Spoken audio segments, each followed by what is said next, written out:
Good morning. This is the Blaine's World podcast that can be found each week on Facebook, YouTube, LinkedIn. We're also on Spotify, a whole bunch of other places as well. And if you want to find us, you'll be able to do so. I'm your host, Blaine Greenfield, and I'm here in my Zoom studio in lovely downtown Fairview, North Carolina. And each week we focus on news and information about people and organizations in both Western North Carolina and throughout the country. And toward that end, it's my pleasure to introduce Christine Hellman. And before I give the introduction, Christine, I'll let you wave to all your fans and friends who are watching this. Hi, everyone. Okay. Thanks, Blaine. Okay, and that's Christine. And Christine, you're going to have to help me because this is the first time we've actually met or spoken.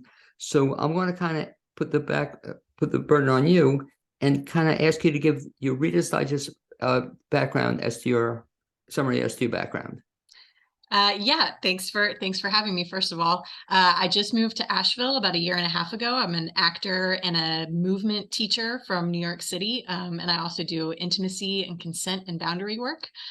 So a teaching artist all around, but an actor first. Okay, great. And the question I always ask is, in terms of growing up, you told me off the air, you didn't grow up in New York City. You grew up where? In Charlotte, North Carolina. Mm-hmm. And as a young woman, and not as a young woman, just growing up in general in Charlotte, North Carolina, did you always know you wanted to be in acting? Yes, I got plopped down into a performing arts school in the 6th grade and was there until I graduated. So. Now, was that by your choice or somebody else's choice? I thought it was a magnet school in Charlotte, and I really thought it would be great if I would get into the math school, and I'm not good at math or science. And my second choice was the art school, and it's what I got put into, and it was just the thing. Now, do you remember the very first role you were in? Oh, yeah, I was in the 1st grade, and I was the bunny in the bunny that couldn't hop. Okay. Oh, so it was early. So you actually entered this, you were how old when you entered this school? I was 7. Okay.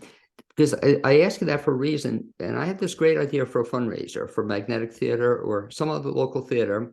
I've told lots of people about this, but I'll tell you about this as well. So that first play you were in, do they have a video recording of it? Oh, probably not. That was in the 80s. Right. But wouldn't that be cool that my idea is that everybody would do a fundraiser and everybody would do their very first role, So you could recreate. So you didn't have a tape of it then, but we could recreate it. And you didn't have to do the whole role, but wouldn't that be a fun thing? Oh, I would dress up in a bunny suit in a minute.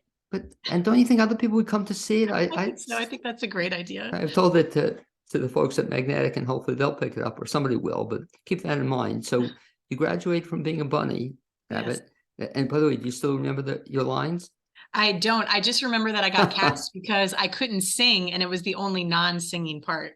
Oh, is that it? And I asked you off the air, do you sing? So we want to ask you to sing that role. But so Bunny Rabbit, that was the start of something. Mm-hmm. And where'd you go from there? I was a dancer growing up. And then when I got into the performing arts school, I got put into a theater class, and I loved it. And I stopped, I still took dance, but theater was where I found my love. Okay. And so in terms of the roles you play, because again, you're relatively new to me in terms of the Asheville area, mm-hmm. I know you'll mention the 2 roles you've been in Asheville, but before you got to Asheville, what were some of your favorite roles? I was working with a theater, Trustis Theater in Columbia, South Carolina, and I got to play Jessie in Sweat, which was probably one of my all-time favorite roles, and Rose in The Flick. Those were my 2 tops, I would say. Okay, super. And then coming to Asheville, which is very exciting, that you just kind of came, and then how'd you get involved in Magnetic so quickly? They had a posting for a Zoom all-call audition for their season, and I hopped on Zoom and did a monologue and got called back, and then found my theater home very quickly. How is that doing an audition via Zoom? Well, I think over the pandemic, I was teaching a lot over Zoom and doing a lot of play readings, so I was already used to it. And there's something that is intimate about it, which is actually kind of nice for auditioning because you're in your own space and you're not sitting in front of a bunch of people. I think it kind of takes the nerves out a little bit. It was actually a nice experience. I would imagine also it's easier too, in terms of, you're operating at home, you're operating on your schedule. Mm-hmm. And that's, I never thought about that, but that's a good point. And you feel comfortable doing this? Yeah. And, I have a daughter. And so my daughter was in the other room. I would have had to get childcare for her for the audition. So there are a lot of pluses to it. I think it's a great way now, especially to start sort of becoming a hybrid of what we used to be and what we could be now. How's your daughter? More accessible. How old is your daughter? She's 9. Is she going to be an actor? She wants to be an actor. Yes. Okay, good. Has she acted yet in anything? She has done school plays, but where her heart really lies is in being the boss of things. She's already said that she wants to be a director and a stage manager. So we'll see. Well, it's interesting, and we'll talk about that with you, it being a good example. So I'm very excited that you did some acting in Asheville. And mentioned, by the way, the two plays you were in at Magnetic already. Yes, Midsummer for Haters was my first show in Asheville with Nemesis Theater Company, and then Obstructure with Anam Cara. Okay, so certainly a little bit different kind of theater than typical theater. And I think that segues, I think, perfectly into this one act, a series of plays that Magnetic Theater is doing. And why don't you talk a little bit about them? So when do they start? Well, they opened last night. Last night was Friday the 4th. And so they run this weekend and next weekend, matinees and evening performances. And so your role in them is what? I am directing 3 of the shows, 2 of the shows in show A and 1 show in show B. It must be exciting for you because you had never directed before. I had not. So I'm a movement teacher. I do physical acting. And so I've certainly coached, but this was my first time directing. And it was really fun to get my brain to work in that way. I loved it. Now, somebody once told me, I won't quote the person, but they actually prefer directing rather than acting. And you'll eventually make that decision. But the reason I love it was that they didn't have to memorize lines anymore, So even though you have to know every line, but you don't have to memorize them per se. But these plays are a little bit different because they're short plays, right? Short plays, they're 10-minute one-act plays, yes. Now, I've been wondering about this. Have you been rehearsing these plays? Yes, so we were allowed as the directors, we had a choice of scripts. And so we got to read a lot of the final scripts, pick the ones that we wanted, and then ask folks to be in them. And so we've done, yes, we have rehearsed, and that's been really a great playtime for me. But when you think about it, probably you didn't have a long rehearsal period. We did not. And a lot of the actors are in multiple shows. So it was balancing a lot of people's schedules and just sort of, we'd have a rehearsal in someone's backyard and then before another rehearsal. So kind of a ragtag situation. It's been great and fun. And that was amazing to me about actors. And I'll ask you about you in just a second. But in terms of these plays, so these, they're committed to memorizing the scripts. They're not reading them. They have to memorize them. Yes. So that's pretty cool that some of these people are doing, like you said, more than one play at a time. Yeah. Oh, and these actors are incredible, and they memorize. Memorization is in their back pocket for sure. Well, let me ask you: have you ever done that? Been involved with more than one play at a time? Yes, I have. Yeah, it's definitely working your brain in a different way to compartmentalize and, have 2 different worlds or 3 different worlds all happening that you can jump into. Because some people tell me, which is just incredible, they're in one play, they're rehearsing another, they're in a third play they're working on, and do 3 plays at once. That's pretty amazing. Yeah. So let's talk about then the plays you're involved in. So, which is really cool. You've been asked to direct, I guess, 3 plays? 3 plays. Mm-hmm. And 2, we'll talk about A and B. That's what exactly is A and B? Well, it's just so there's 20 shows total. And so they're broken up into 10 shows per night. And they, were sort of put in slots. And so in show A, I'm directing 2 shows. One is called 3 Syllables of Shame. And the other one is called The Experts. And they're very, very different and very, very fun in their own way. Well, since we're on section A there, let's talk a little bit about those. So the first one you mentioned, who was the playwright on that? Rom Watson is the name. And I know I'm going to not remember all the names of the playwrights because it's the morning time, but Rom Watson wrote this first play, 3 Syllables of Shame. And 2 actors, Alex and Lauren, who are great Asheville actors, are in this. Oh, yeah. Well, Lauren, I know both of them, and really cool. So now, did you get to speak to the playwright about this? No, I haven't spoken to the playwrights. I was really drawn to the scripts that as soon as I read them, I sort of had a heart feeling about all of them. And so I haven't talked to the playwrights, but it's been nice to be able to play with what they wrote. And if you can, just the short summary of the first play, what's it about? It's a couple who just found out that they are pregnant and they are coming up with names for their baby. Oh, okay.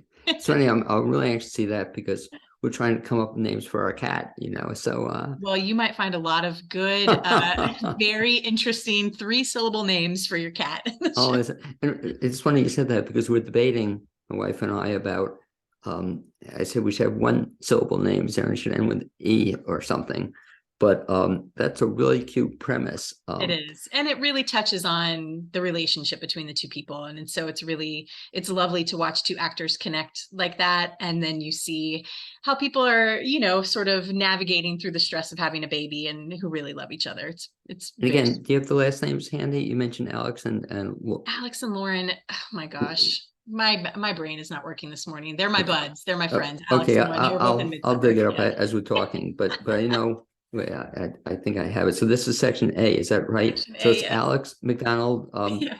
Alex McDonald for, I don't know the last name, and Lauren Otis. Yes. They're great. I love They're them. great. And so that should be a lot of fun. And so the other one you're doing on section A, you're doing another play there? Yes, and it's very different. It's called The Experts, and that has Aaron McCarson, I remember the last Okay, name, yeah. Molly Graves, and Paul Vonasak. And it's about a woman being accused of murder and her knife. Her knife is in the play. Oh, really? Okay, yeah. And a little bit different theme than the other one. Very different, very funny. It's funny though? Yeah. Oh, it doesn't sound it. But again, I know all three, but especially Aaron is just really funny, And I'm Yes, anxious to she's see hilarious. Molly because it's Molly, right? Graves, isn't it? Because I've seen her in lots of stuff, but not typically in a comedy, so I'm anxious to see that. Hilarious. They make me cackle every time I watch them. As an actor, back to those days, do you prefer comedy or drama? Well, I used to consider myself just a dramatic actor, Right. but I find a lot of joy in comedy because of the stakes of, it's only funny when it's so serious to the character. And so that's what I find really appealing about it. So I love them both. What's it like to become a director for the first time? Being a director for the Yeah. first time, well, my actor brain is always working, right? So it was an interesting thing to start thinking outside of my own actor brain and start looking at a bigger picture and looking at the overall arc and what the audience is going to see. I really, really enjoyed it a lot, being able to sort of shape something and give ideas and let actors play. It was great. Do you think you're going to want to be doing more directing? I think so. Yeah, I really enjoyed it. I mean, it's just a great opportunity to come on board in your first year to be in a bunch of plays and then to all of a sudden be directing. I know Asheville has really kind of embraced me, especially the Magnetic Theater. I just feel like I found a home and I'm so grateful for them. Yeah, it's just they do a great job there.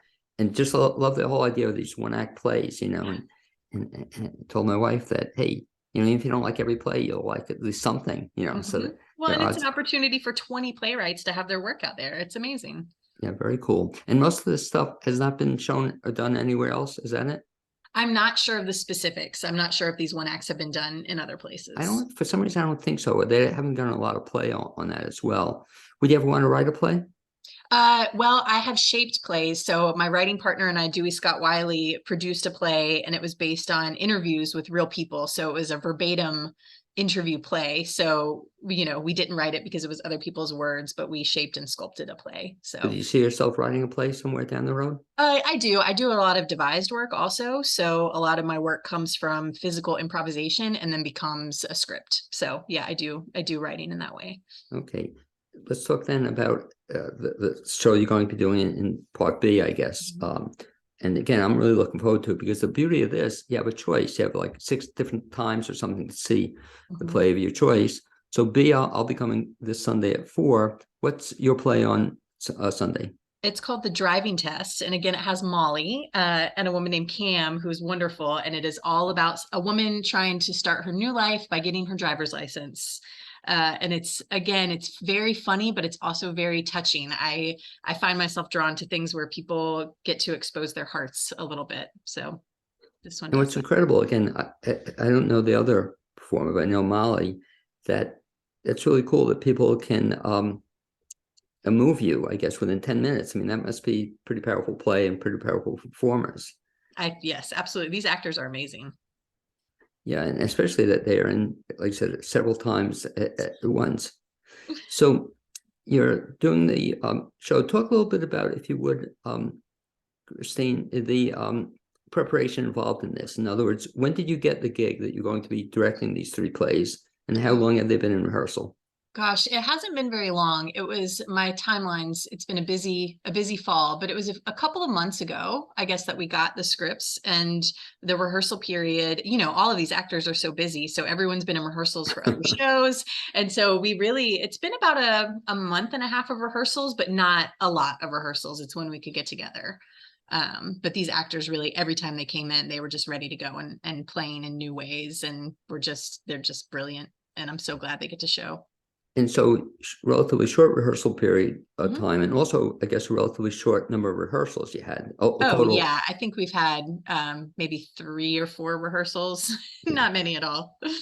Okay, but just like you said, I give the actors so much credit, and that's why I just love live theater, because why I think it's so important you're talking about this, and especially the One Act Festival, is that people don't really realize what goes into this. That they'll come see a show and it's enjoyable or whatever, but they don't realize that you've been working at it for months and months, or memorizing dialogue and preparing for this for just a couple of short performances. Right. Well, and especially the actors, I mean, it takes up so much of their time, but also their mental time, with thinking about these characters and embodying these characters. It's a lot of work. It's a lot of pull on them. And the thing we were talking about, just incredible to me that folks can do a couple of different plays at once. You said some of the directing three plays and thinking about 3 plays. Some of the actors in 2 or 3 plays. Yeah, 3, 4 plays. I mean, some of these, yeah, they're in a lot, and they're Yeah. all so different. They're all in such different parts. What's the most number of plays you were ever in? I mean, definitely, I've worked on 3 or 4 at the same time in Yeah. different parts of the process. And talk a little bit also, you mentioned in terms of your introduction. So it's a theater background, but you're also into something that a lot of people aren't familiar with. And you use the term intimacy coordinator, or what do they call it? Yes, Position? intimacy. I do intimacy choreography, and I also do, in that vein, consent and boundary work. So I will go in and I will help a show. I will be an advocate for the actors and help communication around choreographing moments of intimacy, much like you would choreograph stage combat. So I go in and I help with that. But a big part of what I do is teaching actors to advocate for themselves in the beginning of the rehearsal process. So setting up consent and boundary practices, the language that we use so that we can talk to each other and deepen our work. A lot of that is what I really love to do. I'm working with a theater in South Carolina, and I go in for the first rehearsal of every show for their season so that everyone can get the same language and really start to deepen their work with one another, ensemble building. How'd you get the background in that? How did I get my Yeah. background in that? I was living in New York and I was training to be a lucid body teacher, which is a movement technique. And then I started training with IDC, which is an intimacy choreography. They're IDI now. And so I started training with them. A lot of those folks are choreographing, directing on Broadway and on HBO. And so I learned a lot of my practices from them. What's cool about this is something, I guess, that nobody even thought of until X number of years ago. I mean, it's something that's relatively new in the theater world. Is that It is. true? It's relatively new in that it has become something that people understand that is very helpful and people are using. People have been doing a form of intimacy directing for years, but it hasn't been as well known as it is now. And it's a really great thing. We would never have 2 actors go and just assume that they know how to do a fake fight on stage, just Right. pretend to punch the guy. We would never ever do that because it's unsafe. And in the same way, we've assumed for a long time that people, when it's time to have a moment of intimacy, a kiss, there's so many assumptions. Oh, well, we'll just get to that in tech week. And one person thinks the other person might have a technique for it and the other person has never done it on stage. I mean, there's so many unknowns. And if we can make that more comfortable for people, then when it is more comfortable and when people have boundaries in place, what happens is the physical storytelling really can affect us on stage and become really deep because we understand in the audience that somehow this is safe and it's been taken care of what's happened, And you say, yeah, it's fascinating to watch, because you wonder about that times, you see a show or movies, whatever, that how do they carry this off, and without, I always wonder, without becoming, I guess part of the boundary thing is becoming involved themselves, with Yes. each other, it's probably tough. Oh, I mean, that's a lot of the work that I do in the lucid body is the actor body doesn't know the difference between, real love or lust and pretend love or lust when that happens every night, 7-8 shows a week, and that's happening. The body doesn't, the chemicals are still the same. And so a lot of these practices are getting really curious about what's happening in my own body, grounding. This is, saying we're stepping into fiction, and then grounding at the end. There's a lot of components that we haven't thought of for a long time that have really affected actors in negative ways. And I'm so glad now that there's more space to start to explore this and talk about it. It's interesting too, because I guess this opens up a whole new area of folks in theater becoming involved in, because again, you always had a director, a music director. Then all of a sudden, a lot of people, you have fight choreographers, but now you have intimacy choreographers. Is that true? Almost all shows now have, if they have moments of intimacy, do they have? I wouldn't say that the majority of shows have intimacy directors at this point. I would say that the numbers have gone way up, and certainly when there are very intense moments of intimacy, you often see an intimacy director or choreographer on the playbill. And that's a lot of what I think the value and what I do is important, is the consent and boundaries, so that actors have their own language to be able to say, I need this, or this doesn't make me feel comfortable, I'd like an intimacy director. So it's growing. We're all, I think, having growing pains. Christine, talk a little bit about then, if folks want to see these shows at the Magnetic Theater, like you said, open last night, be running tonight through Sunday, then next weekend. How do they find that information? Go to the Magnetic website, magnetictheater.org, I think. Okay. And by the way, we should clarify too, it's theater spelled correctly. Is that correct? Yes. Okay, theater with, well, I don't know if it's correct, but it's R-E. Yes. Right. And Magnetic Theater is spelled that right. So magnetictheater.org. Yeah. And then you can also go to their Facebook page or Instagram, and there's links to get tickets. Okay. And you can get tickets for show A or show B. And when you're in either show, you get to vote for your favorites. And then next Sunday, there'll be a best of. So whoever voted, it'll be the best of show A and show B next Sunday. And what you mentioned, of course, the 3 shows you're directing again are? The Experts, The Driving Test, and 3 Syllables of Shame. Yeah. But I was wondering about that. So what's going to happen that after Sunday at 2:00 or whenever, is there Sunday? No, Sunday is only the best of show. Yeah. So after the last Saturday show, I forget if it's A or B, right, but then all the votes will be tallied. The actors will find out that night if they're performing the next day. Oh, so that's tough on them. So they will have to be available Sunday. Yeah. Not knowing if they're going to be performing next Sunday. Yes, but I'm sure everyone is so excited for everyone else that it'll just be a celebration of whoever gets to perform. Oh, very cool. Yeah. Okay, so I'll know who to vote for.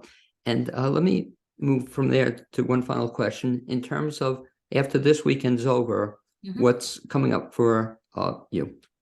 Well, I have some things planned. The next show that I am doing is actually not in Asheville. It's going to be in Columbia, South Carolina at Trustis Theater. It's called Down in the Holler, and it's by a new playwright. It won a playwrights festival, so I'm very excited about that.